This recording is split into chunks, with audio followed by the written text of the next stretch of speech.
ونستعينه ونستغفره ونؤمن به ونتوكل عليه ونعوذ بالله من شرور أنفسنا ومن سيئات أعمالنا من يهده الله فلا مضل له ومن يضلله فلا هادي له ونشهد أن لا إله إلا الله وحده لا شريك له ونشهد أن سيدنا ونبينا ومولانا محمدا عبده ورسوله أرسله بالحق بشيرا ونذيرا وداعيا إلى الله بإذنه وسراجا منيرا صلى الله تعالى عليه وعلى آله وأصحابه وسلم تسليما كثيرا كثيرا أما بعد فأعوذ بالله من الشيطان الرجيم بسم الله الرحمن الرحيم ولله على الناس حج البيت من استطاع إليه سبيلا صدق الله مولانا العظيم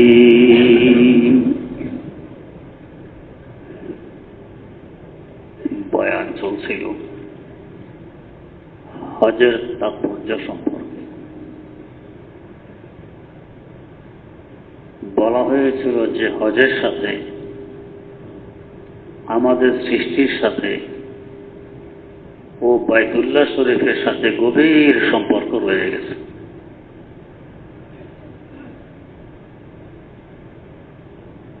আল্লাহ রাব্বুল আলামিন জমিন সৃষ্টি করার পর জমিনের চামড়া তুলে নেওয়ার জন্য ফেরেশতা পাঠাইলেন। শেষমেশ হযরত আজরাইল আলাইহিস সালাম চামড়া নিয়ে আল্লাহ পাকের দরবারে পেশ করলেন। ওই চামড়া দিয়ে আল্লাহ পাক আমাদের আদি পিতা সাইয়্যিদানা হযরত আদম আলা নবিয়িনা ওয়া আলাইহিস সালাতু ওয়াস সালামকে সৃষ্টি করেন। এরপর ওনার বাম পাঁজরের বাঁকা একটি হাড় খুলে নিয়ে ওই হাড় দ্বারা আমাদের আদিমাতা হযরত হাওয়া আলাইহিস সালামকে সৃষ্টি করেন। অতঃপর এই দুজন থেকেই এক কোটি কোটি তাদের সন্তান সন্ততি। অর্থ দাঁড়ায় আমরা আমাদের পিতামাতা থেকে, আমাদের পিতামাতা আদম ও হাওয়া থেকে, হাওয়া আদম থেকে, আদম জমিনের চামড়া থেকে, চামড়া জমিন থেকে, জমিন আল্লাহ রাব্বুল আলামিনের তাজাল্লিগাহ থেকে। যে জায়গায় আল্লাহ রাব্বুল আলামিনের তাজাল্লি পড়েছিল সেখান থেকে। তার মানে আমাদের সৃষ্টির মূল উৎস আল্লাহ রাব্বুল আলামিনের তাজাল্লির জায়গা। যেখানে তার তাজাল্লি পড়েছিল, বিশেষ দৃষ্টি পড়েছিল, সেখানে হলো আমাদের সৃষ্টির মূল উৎস। এখন সেই জায়গাটি কোন জায়গা? সৃষ্টির মূল উৎস, তার সাথে আন্তরিকতা, ভালোবাসা, আকর্ষণ থাকা স্বাভাবিক। আছে আকর্ষণ সকলের, কিন্তু আকর্ষণ থাকলে কি হবে? ওই জায়গায় পৌঁছবো কিভাবে যদি জায়গাটি নাই চিনি?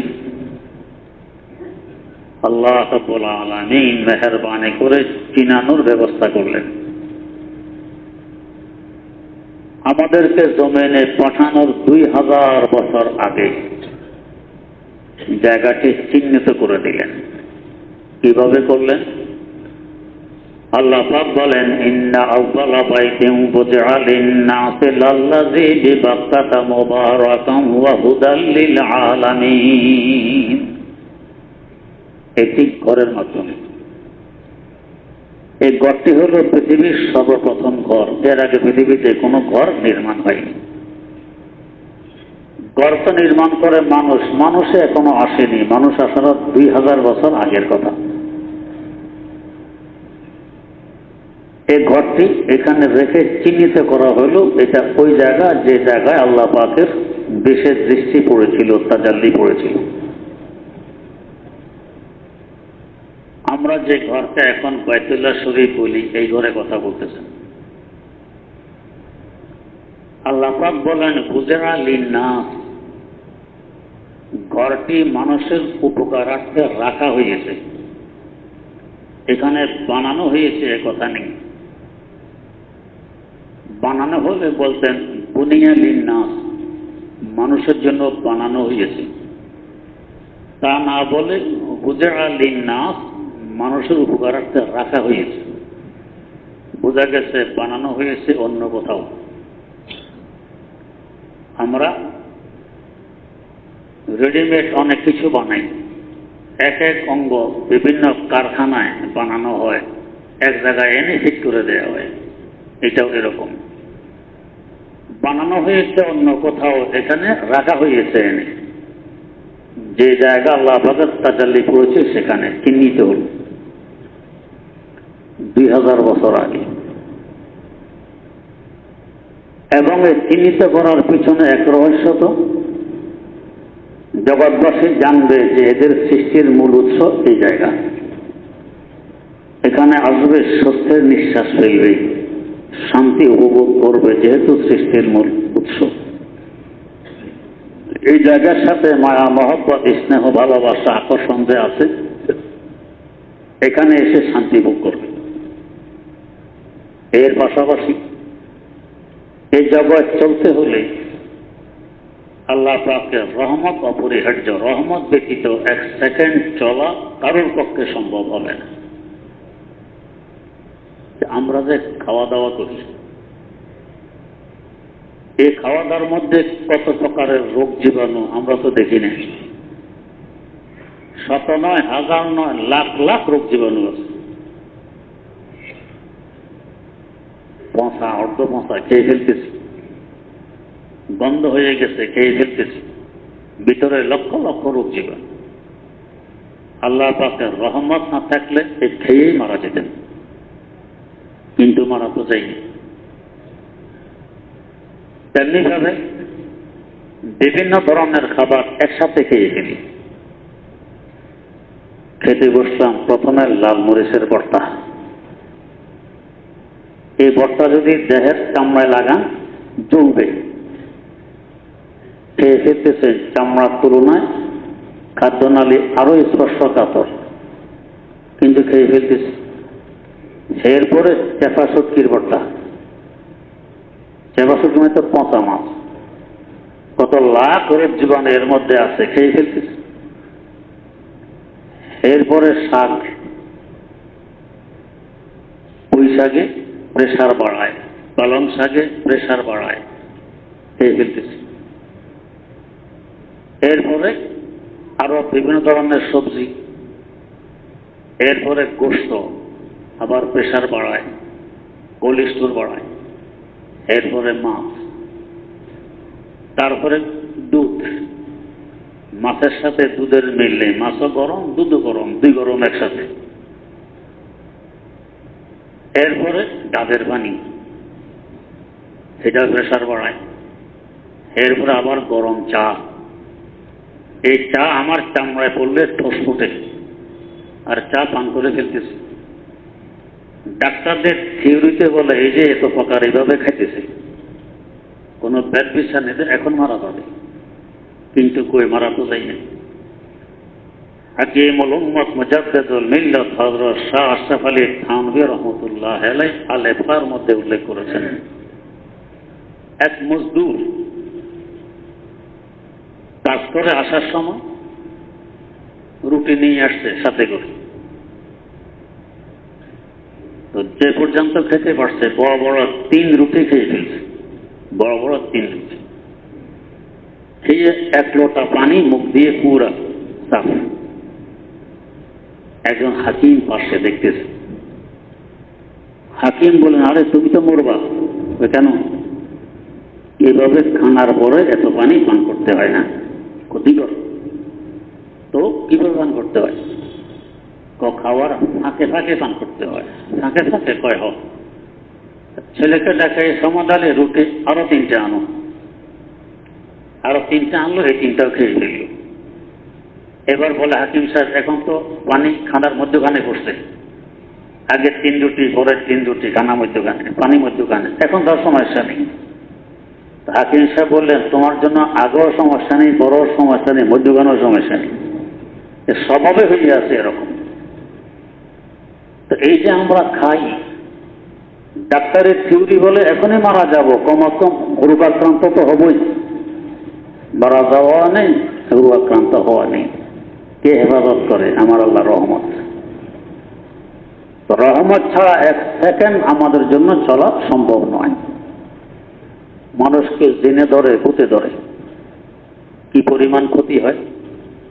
কাউকে মেরেই ফেলে, কারো ব্রেন নষ্ট হয়, কারো কোনো অঙ্গ নষ্ট হয়, কত রকমের সমস্যা, কারো বাচ্চা কাচ্চা হয় না, ইত্যাদি ইত্যাদি। এমন কোনো জায়গা নেই, এমন কোনো বাড়ি নেই যেখানে জিন বসবাস না করে। এরা তো আমাদের তুলনায় কমাস কম 10 গুণ বেশি সংখ্যায়। এরা যদি চাইতো 1 কদম আমাদেরকে হাঁটতে দিত না, গাঢ় ভেঙে ভেঙে মেরে ফেলতো, কিংবা গাঁট মটকাই দিত। আমরা চলি, এরাও চলে, আমরা দেখি না। আর ওরা আমাদেরকে দেখে কিরকম? ওদের থেকে অন্তত 60 গুণ বড় দেখে আমাদেরকে, দেখে ভয় পেয়ে যায়, বাপরে বাপ, এর সাথে যুদ্ধ করে কুলানো যাবে না। অথচ আমরা তো মাত্র 3.5 হাত, দেখা যায় ওদের থেকে 60 গুণ বড়। এগুলো আমার আল্লাহর রহমত নয়? আল্লাহর রহমতে আমরা বেঁচে যাচ্ছি। এই যে মানুষ জিনের কবিরাজের কাছে যায় কি রোগ জানার জন্য, তো কবিরাজ জিন হাজিরে মিলায়, এরপর তো তোমার এই রোগ। জিন কি গায়েব জানে? মোটেও নয়। তাহলে রোগ বলে কিভাবে? তার প্রত্যেক বাড়িতে, প্রত্যেক জায়গায় জিন আছে। আপনার ঘরে কোন রোগী থাকলে কোন রোগ আপনি জানেন না? আপনার ভাইয়ের জ্বর হলে আপনি জানেন, ছেলের পেট খারাপ হলে আপনি জানেন, স্ত্রীর মাথায় ঘুরেলে আপনি জানেন। তো জিন যে এখানে থাকে এরাও জানে, অমুকের জ্বর, অমুকের মাথায় ঘুরানি, অমুকের প্রেশার, অমুকের ডায়াবেটিস ইত্যাদি। তো ওই জিনকে কবিরাজ পাঠায় রোগীর বাড়িতে। ওই বাড়িতে যে সমস্ত জিন আছে তাদেরকে একটু জিজ্ঞেস করে আসো, এর আসলে সমস্যাটা কি। তো জিন তো জানে, যেহেতু একসাথে বসবাস করে, এর মাথার ব্যথা, এর পেটের ব্যথা, এরই তো বলে দেয় এই সমস্যা। এই জিন ফিরে এসে কবিরাজকে বলে সমস্যা এই, কবিরাজ রোগীকে বলে তোমার এই সমস্যা। রোগী তো আশ্চর্য, আরে বাপরে বাপ, কিভাবে গায়েবী কথা বলে দিল। মোটো গায়েবী কথা নয়, হাজারি কথা। তেমনি ভাবে কাউকে জিন ধরলে খুনকার আনা হয়, খুনকার। সে এসে কানের আঙ্গুলে কষে একটি বাঁধ দেয়, এরপরে মন্ত্র পড়ে জেনে চিৎকার, আমারে ছেড়ে দাও, আমি মরলাম, ছেড়ে দাও, আর আসবো না, জীবনও আসবো না। ছাড়ে না, মন্ত্র পড়ে কষ্ট। আমরা মনে করি আরে বাপরে বাপ, কত বড় খুনকার, কিভাবে জিনকে আটকায় রাখলো, জিন যেতে পারলো না। আর সেটা মোটেই খুনকারের কৃতিত্ব নয়। এভাবে আপনার জিন আটকায় রাখতে পারবেন কিভাবে? জিন যখন মানুষকে ধরে তার রেশা রক্তের সাথে সে মিশে যায়। আপনার আঙ্গুলের ভিতরও তার আঙ্গুল আছে, আপনার জবানের তার জবান আছে, আপনার পায়ে তার পা আছে, আপনার মাথায় তার মাথা আছে, মিশে গেছে সব। এখন যখন কানের আঙ্গুলে কষে বাঁধ দিলেন, রক্ত চলাচল বন্ধ হয়ে গেছে। জিন যেতে হলে আঙ্গুলের বাইরের অংশটা ছিঁড়ে তারপরে তাকে যেতে হবে। যেহেতু রক্ত চলাচল বন্ধ, সে ছিঁড়া ছাড়া যেতে পারতে চায়। তো কে চায় যে আমি একটা অঙ্গ রেখে চলে যাই? কেউ চায় না, অঙ্গ নিয়েই যাই। সেই দিন যাবে না যে পর্যন্ত অঙ্গ এটা না করবেন। কানের আঙ্গুল যেন বৃদ্ধাঙ্গুলে কষে বাঁধেন তাও যাবে না, কবজিতে কষে বাঁধেন তাও যাবে না, পায়ের আঙ্গুলে বাঁধেন তাও যাবে না, পায়ের গোছায় বাঁধেন তাও যাবে না। কেন? অঙ্গ একটা তো রয়ে গেছে। আপনিও পারবেন, এটা কবিরাজের কৃতিত্ব নয়। তো যাই হোক, বলার উদ্দেশ্য, জিন চাইলে কি না করতে পারে, কিন্তু করে না। সব আমার আল্লাহর রহমত। আল্লাহর রহমত ব্যতীত কেউ, শুধু মানুষ নয়, কোনো মাখলুক এক সেকেন্ডও জিন্দা থাকতে পারবে না, শান্তিতে থাকতে পারবে না। রহমতের দরকার। তাই মানুষ পাঠানোর আগে রহমতের ঘাটির ব্যবস্থা করছেন। ইন্না আউয়ালা বাইতিন বুদিআ লিন-নাসি লাল্লাযী বিবাক্কাতা মুবারাকান ওয়া হুদাল লিল আলামিন। রহমতের ব্যবস্থা করলেন, এক কেন্দ্র স্থাপন করলেন বাইতুল্লাহ শরীফ। কিন্তু রহমত আমাদের কাছে আসবে কিভাবে? আসার ব্যবস্থা করলেন, সেটা হলো হেদায়েত। যে হেদায়েতের উপরে চলবে তার কাছে রহমত আসবে, যে হেদায়েতের উপরে চলবে তার মাধ্যমে রহমত আসবে। যারা হেদায়েতের উপরে নেই, হেদায়েতের উপরে ব্যক্তির উসিলা সেরাও ভাগ পায়, কিন্তু উসিলা হেদায়েতওয়ালা। আপনি আপন হাতে একটি চারা লাগাইয়েছেন, ধরুন আমের চারা, একটা লাঠি গেড়ে বেঁধে রেখেছেন যাতে বাতাসে ফেলে না দেয়। দৈনিক সকাল বিকাল পানি দেন, মাঝে মধ্যে সার দেন, গোবর দেন, ইত্যাদি ইত্যাদি। আশেপাশে 2-4 দিন পরে দেখেন কিছু আগাছা গজিয়ে উঠেছে। আপনার সারের ভাগ আগাছাও তো পায়, গোবরের অংশ আগাছাও ভোগ করে, পানির হিস্সা আগাছাও গ্রহণ করে, ওরাও পায়। আপনি কি আগাছাকে লক্ষ্য করে এগুলো দিতেছেন? মোটেও নয়। দিতেছেন তো আপনার হাতে লাগানো চারাকে লক্ষ্য করে। ওরা যে চারার আশেপাশে আছে, চারার উসিলায় এরাও এই বাঘগুলি পায়। রহমত তো আসে কেন্দ্র থেকে সারা দুনিয়ায়, যারা হেদায়েতের উপরে আছে তাদের উসিলায়। হ্যাঁ, এদের আশেপাশে বসবাস করে কাফের, মুশরিক, নাস্তিক, মুরতাদ, এরাও বাঘ পায় ওদের উসিলায়, যেহেতু আশেপাশে বাস করে। দুলা বিয়ে করতে গেলে মেয়ের বাবা কত প্রকারের খাবার প্রস্তুত করেছে, কাচ্ছি, বিরিয়ানি, কত কিছু। দুলার সাথে কত মেহমান খায়, কেউ দাওয়াতে, কেউ বিনা দাওয়াতে। আমাকে একজন বলেছে, এখানের এই মুসল্লি, শুধু যখন বার্ষিকতে পড়ি, আশপাশে কোথাও বিয়ের অনুষ্ঠান দেখলে গেট মেট আছে, আমরা 7-10-12 জন গিয়ে হাজির। মেজবান মনে করে আমরা দুলার পক্ষের মেহমান, দুলার পক্ষের মেহমান মনে করে আমরা মেজবানের পক্ষের মেহমান, চিনি না, খেয়ে দিয়ে চলে এসে। অবশ্য এদেরকে দাওয়াতও করা হয়নি, এদের উদ্দেশ্যে খাবারও প্রস্তুত করা হয়নি, এরাও খায়, উসিলাকে দুলে। এমনকি কুকুর বিড়ালও খায়, পিপিলিকাও খায়, আরো কত পোকামাকড়ে খায়। দস্তরখান ছাড়ার পর দেখা যায় কুকুরের সামনে ভাতটা অনেক বড়, বিরিয়ানির স্তূপ কুকুরের সামনে খায়। উসিলাকে দুলে। দুলা যদি এই বাড়িতে না আসতো, সে খাবারের ব্যবস্থা হইত না। দাওয়াতে মেহমানে খাবার পেত না, বিনা দাওয়াতে পেত না, কুকুর বিড়ালে পেত না, পিপিলিকা পোকামাকড়ে পেত, কেউ পেত না। উসিলা দুলে। কিন্তু সবাই কথা বোঝো না যে দুলার উসিলা আজ আমাদের এত খাবার, বুঝো। তাই তো সুযোগ পেলে কুকুরও দুলার ভয়ে কামা 2-4টা বসায় দেয়। যদি বুঝতো তো মাথায় নিয়ে হাঁটতো। তো আল্লাহর যে বান্দা হেদায়েতের উপরে আছে, আল্লাহর আনুগত্যতা স্বীকার করে চলে, তার উসিলা রহমত আসতেছে কেন্দ্র থেকে সারা দুনিয়ায়। মধ্যখানে কাফের, মুশরিক, নাস্তিক, মুরতাদরা জুটা খেয়ে বাঁচতেছে, এদের অংশটা আরো বড়, কুকুরের ভাগ আরো বড়। রহমতের কেন্দ্র আল্লাহকে স্থাপন করলেন, কিন্তু আসবে হেদায়েতের মাধ্যমে। মুবারাকান ওয়া হুদাল লিল আলামিন। তেমনিভাবে বরকত ছাড়া আমরা কেউ চলতে পারবো না। প্রতি মুহূর্তে মুহূর্তে আমাদের বরকতের আবশ্যকতা রয়ে গেছে। বরকতের কেন্দ্র বানিয়ে দিলেন বাইতুল্লাহ শরীফ। বরকতের গোডাউন, হেদায়েতের কেন্দ্র, রহমতের মার্কাজ, পেতে হলে হেদায়েত লাগবে। আমাদের সৃষ্টির 2000 বছর আগে রহমত বরকত হেদায়েতের কেন্দ্র স্থাপন করে দিল।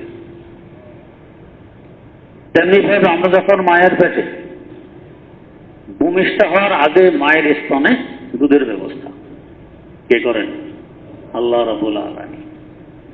চিন্তার বিষয়, মানব জাতিকে পৃথিবীতে পাঠানোর 2000 বছর আগে মানব জাতির থাকা, খাওয়া, চলা ফেরা, সুখ শান্তি ইত্যাদির ব্যবস্থার কেন্দ্র আল্লাহ পাক স্থাপন করে দিলেন। আমি জন্ম নেওয়ার আগে আমার মায়ের স্তনে আমার খাবারের ব্যবস্থা করে দিলেন। অথচ তখন আমি অসহায়, কথা বলতে পারি না, কাজকর্ম করতে পারি না, পয়সা রোজগার করতে পারি না, তারপরও খাবারের ব্যবস্থা মুফতে। আর এখন আমি বড় হয়েছি, লেখাপড়া করেছি, বুদ্ধি শুদ্ধি আছে, শক্তি আছে, পয়সা কামাইতে পারি, রোজগার করতে পারি, এখন এই আল্লাহ আমাকে দিবেন না খাবার? কেন আমাকে সুদের পথে যেতে হবে, ঘুষের পথে যেতে হবে, চুরির পথে যেতে হবে, ডাকাতির পথে যেতে হবে, মস্তানির পথে যেতে হবে, চাঁদাবাজির পথে যেতে হবে? যে আল্লাহ এত আগে সব ব্যবস্থা করতে পারলেন, তখন আমি অসহায়। আর এখন আমি অসহায় নয়, এখন পারবেন না? তো দরকারটা ছিল আমি থাকবো হেদায়েতের উপরে, ওগুলো এমনি আসবে। আল্লাহ পাক জানাইও দিয়েছেন, ওয়ামা মিন দাব্বাতিন ফিল আরদি ইল্লা আলাল্লাহি রিজকুহা ওয়া ইয়ালামু মুস্তাকাররাহা ওয়া মুস্তাওদাআহা কুল্লুন ফি কিতাবিম মুবিন। বান্দা, শুধু তুমি নও, এমন কোন প্রাণী নেই যে জমিনে বসবাস করে, চলাচল করে, তার থাকা খাওয়ার ব্যবস্থা আমি না নিয়েছি আমার কুদরতি হাতে। সব দায়িত্ব আমার হাতে। এমনকি কে কোথায় থাকবে, কার সমাধি কোথায় রচিত হবে, এগুলো আমার স্পষ্ট কিতাবে লিপিবদ্ধ আছে। ওয়ায়ালামু মুস্তাকাররাহা ওয়া মুস্তাওদাআহা কুল্লুন ফি কিতাবিম মুবিন। এগুলোর দায়িত্ব সব আমার আল্লাহর কুদরতি হাতে। আমাদের দায়িত্ব কি? হেদায়েতের উপরে থাকা, আল্লাহ পাকের আদেশ মেনে চলা। কিন্তু এখন করি উল্টা, আমাদের দায়িত্ব ভুলে গিয়ে বাদ দিয়ে আল্লাহ পাকের দায়িত্ব নিয়ে টানাটানি, থাকা খাওয়ার ফিকির রাত দিন। তাই পেরেশানিও দিন দিন বাড়তেছে, অস্থিরতা বাড়তেছে, কষ্ট বাড়তেছে। আল্লামা রুমির ভাষায় কারে সাজে মা বফিকে কারে মাস, কারে সাজে মা বফিকে কারে মাস, ফিক্রে মা দরকারে মা আসারে মাস, ফিক্রে মা দরকারে মা আসারে মাস। আমাদের দায়িত্ব আমাদের মালিকের হাতে। মালিকেরটা নিয়ে আমরা বেশি ব্যস্ত, নিজেরটা ভুলে গেছি। তো পেরেশানি পারবে না তো কি হবে? তো যাই হোক, বলার উদ্দেশ্য, আমাদের সৃষ্টির মূল উৎস কোন জায়গা চিহ্নিত করলেন একটি গড়ের মাধ্যমে। গড়টি কোথায়? আল্লাহ পাক কোরআনে কারিমে বলে দিয়েছেন, লাল্লাযী বিবাক্কাতা, বাক্কা নামক স্থান। আমরা দেখি গড়টি হলো মক্কা, আল্লাহ পাক বলে বক্কায়। কেমন কথা? এটার এক উত্তর তো হইল, এখন আমরা যে শহরকে মক্কা বলি, আদিকালে শহরের নাম ছিল বক্কা।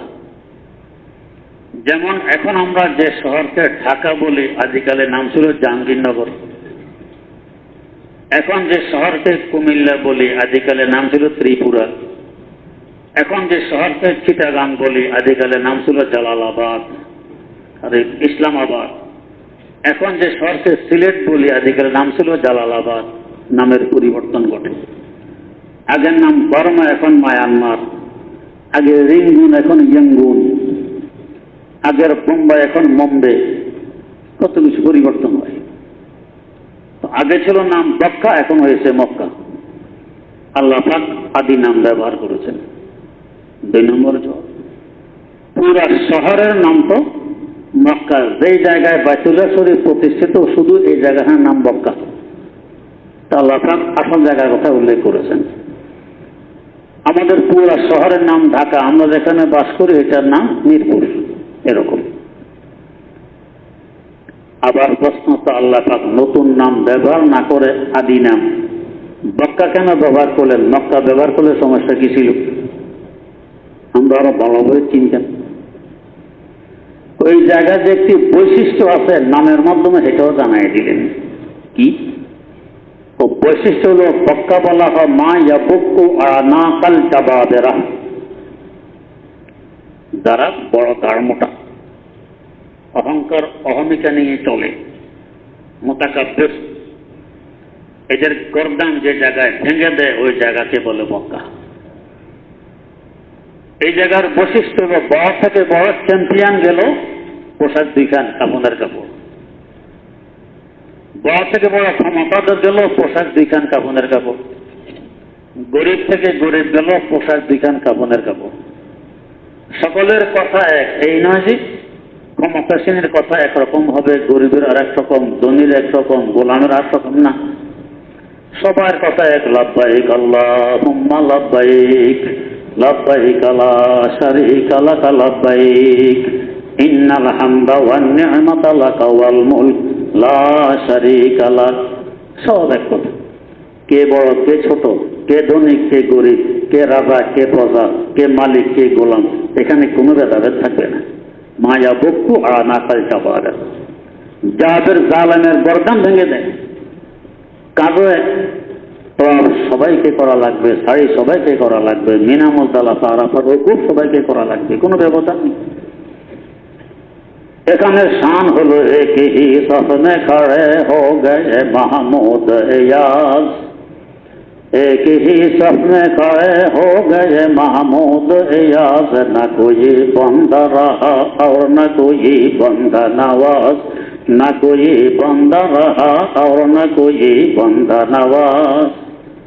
এখানে কোনো ভেদাভেদ নেই, কে মালিক আর কে গোলাম, কে রাজা কে প্রজা, সব এক। অহংকার অহমিকাকে বিসর্জন এখানে এসে দিতে হয়, কিন্তু আফসোসের সাথে বলতে হয় যে হজ অহংকার অহমিকাকে ধ্বংস করে দেয়। এই জন্যই হজ সেখানে গিয়ে আরো বেশি করে এটা নিয়ে আসি। আল্লাহ ক্ষমা করুন।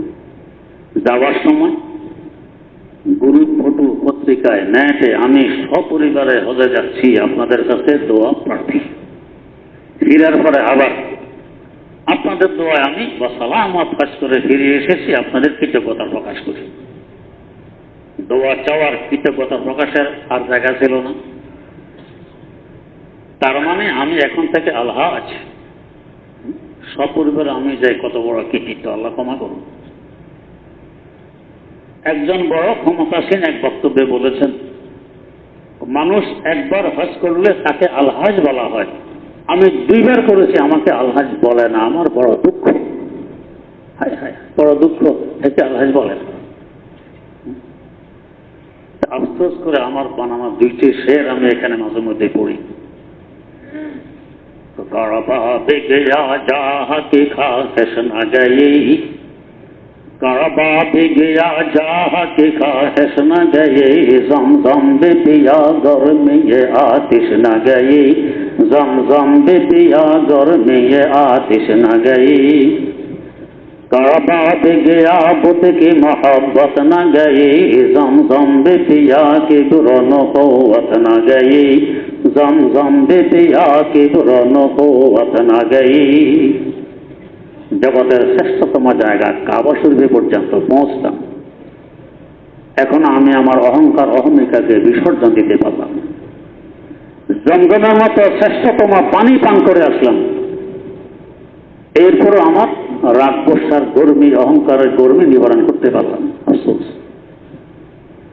যাই হোক, তালাবা ব্যাখ্যা বলেছেন কেন, যে এখানে যাদের জালেমের ঘাড় ভেঙে দেয়, তাই বলেছেন বক্কা। তো চিহ্নিত করলেন ঘর রাখার মাধ্যমে জায়গায়। এরপর আল্লাহ রাব্বুল আলামিন তৌফিক দিয়ে সামনে জুমা গান হবে ইনশাআল্লাহ। সুবহানাল্লাহি ওয়া বিহামদিহি, সুবহানাকাল্লাহুম্মা ওয়া বিহামদিক, আশহাদু আল্লা ইলাহা ইল্লা আনতা, আস্তাগফিরুকা ওয়া আতুবু ইলাইক।